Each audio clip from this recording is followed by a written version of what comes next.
AP U.S. History Journey, Period 1, Part 3. Spanish exploration in North America. 16th century, Spanish America developed into a settled society. Conquistadors were succeeded by bureaucrats, and the encomienda paved way for the hacienda. The Spanish administration had the advantage of not arising first, but having stumbled onto the profitable regions.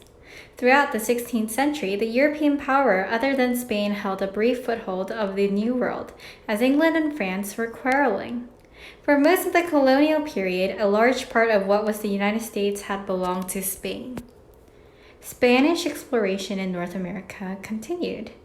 Juan Ponce de Leon, the governor of Puerto Rico, made the earliest exploration of the Gulf of Mexico coast, from Florida to Veracruz. And in 1539, Hernando de Soto and 600 men landed on the Floridian west coast, hiking up to westward beyond Mississippi River and up the Arkansas River. 1540 was when Francisco Vasquez de Coronado, inspired by the rumors of gold, traveled northward towards Mexico, New Mexico, and northeast across Texas and Oklahoma. 1542, he returned without gold, but with a realistic view of arid lands. The Spanish established provinces in North America as defensive buffers to protect their lucrative empire in Mexico and South America. First Spanish outposts in the United States emerged as a response to the French encroachments on the Spanish claims, so the St. Augustine became the first European town in present-day United States. The Spanish Southwest. Spanish established permanent settlements in New Mexico, Texas, California. Spanish used religion as an instrument for colonial control. Missionaries such as Franciscans and Jesuits established isolated Catholic missions, imposing Christianity on the indigenous people that were established. The indigenous were granted the privilege of paying taxes. Soldiers were sent to protect the missions, which were housed in presidios, and their families. Merchants lived in adjacent villages. Land that would be called New Mexico was the first center of the mission activity in the American Southwest. 1598, Juan de Onate received land grant for this territory north of Mexico above the Rio Grande. Continuing with the Spanish Southwest, with expeditionary military forces made up of Mexican Indians and mestizos, he took control over the New Mexican territory and set out expeditions to search for gold and silver deposits. The local Indians, called pueblos, were promised that the Spanish dominion would bring peace, justice, prosperity. The local Indians were highly recommended to convert to Catholicism. The Indians living in Spanish New Mexico were required to pay tribute by performing personal tasks for encomenderos such as sexual favors and harsh labor. In December 1598, the Pueblos revolted, killing several soldiers to incur Onate's wrath. The Spanish soldiers ended up killing 500 Pueblo men, 300 women and children as well. Survivors were enslaved. Pueblo men over the age of 25 had their feet severed in public ritual to scare the population of indigenous populations. The Spanish Southwest. During the first 3 quarters of the 17th century, Spanish New Mexico expanded very slowly, hoping for the deposits of gold and silver. In 1608, New Mexico was turned into a royal province. The following year, they dispatched a loyal governor, and in 1610, the English settlers were struggling to survive in Jamestown, Virginia, as the Spanish moved the province's capital to Santa Fe. 1630 was when there were 50 Catholic churches and friaries in New Mexico and some 3,000 Spaniards. 1680 was a charismatic Indian leader known as Popeye that organized a massive rebellion among 20 Indian towns, and the Native Americans burned down Catholic churches, the Pope established Santa Fe as the capital of his confederacy, and the Pueblo Revolt of 1680, not 160, but 1680, was the greatest defeat that the Indians inflicted on the Europeans, taking 14 years and 4 military assaults for the Spanish to reestablish control over New Mexico. Horses in the Great Plains. A major consequence of the Pueblo Revolt was the opportunity which afforded Indian rebels to acquire hundreds of the coveted Spanish horses. The Pueblos in return established a thriving horse trade with the Navajos, Apaches, and the other tribes.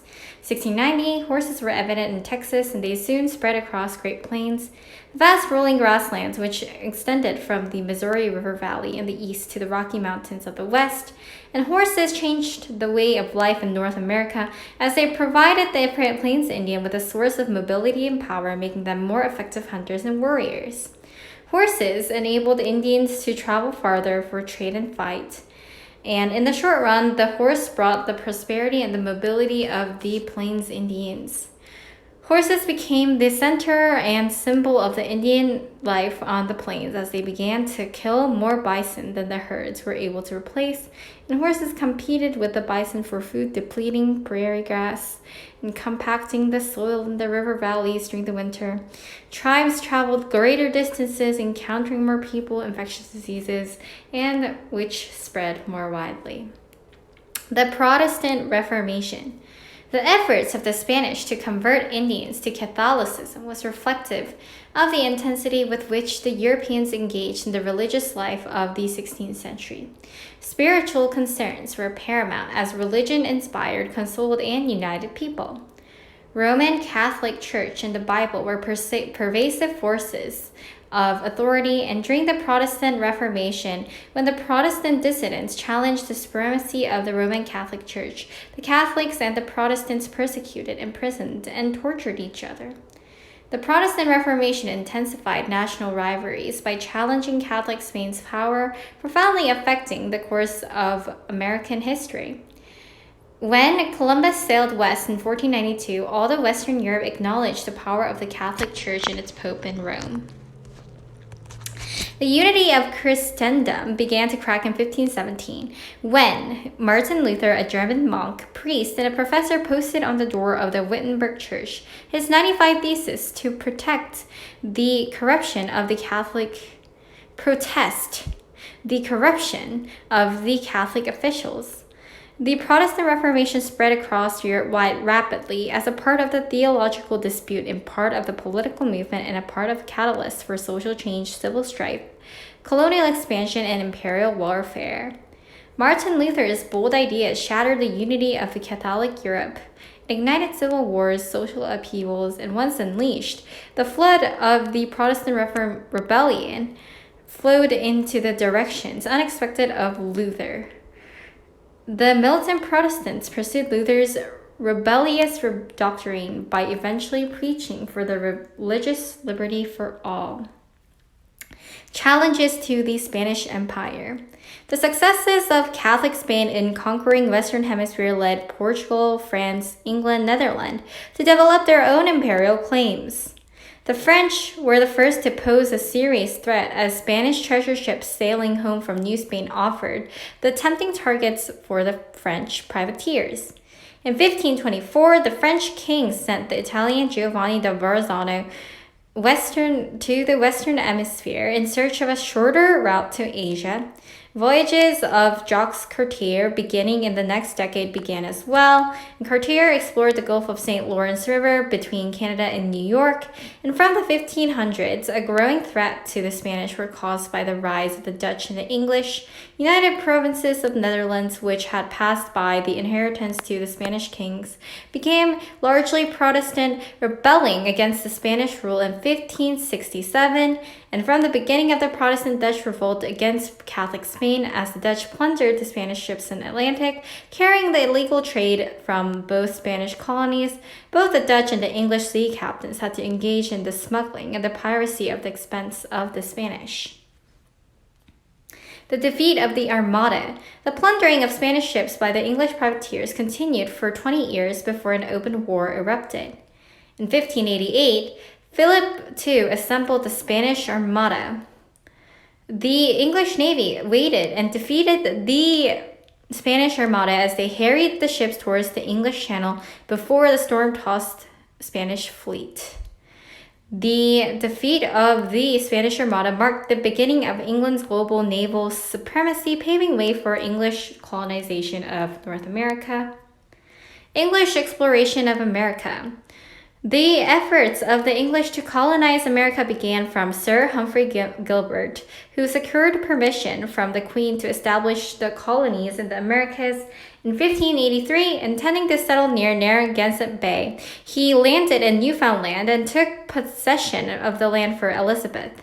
Sir Walter Raleigh the next year persuaded the Queen to renew Gilbert's colonizing mission under his own name. He landed at Roanoke Island, where soil seemed fruitful and the Native Americans were friendly. He named it Virginia, and government John White oversaw the colony. When John White left briefly and came back, there were no traces of the colony, and colonists there were referred to as the lost colonists. So this is kind of a review of the chapter by noting key concepts and terms.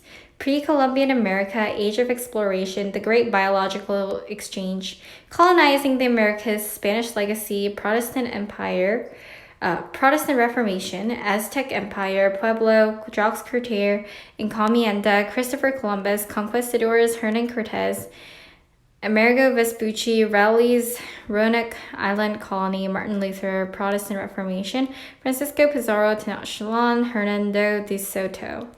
If you cannot define or if you are confused of any of these concepts, we recommend you to either search them up or rewatch the videos again.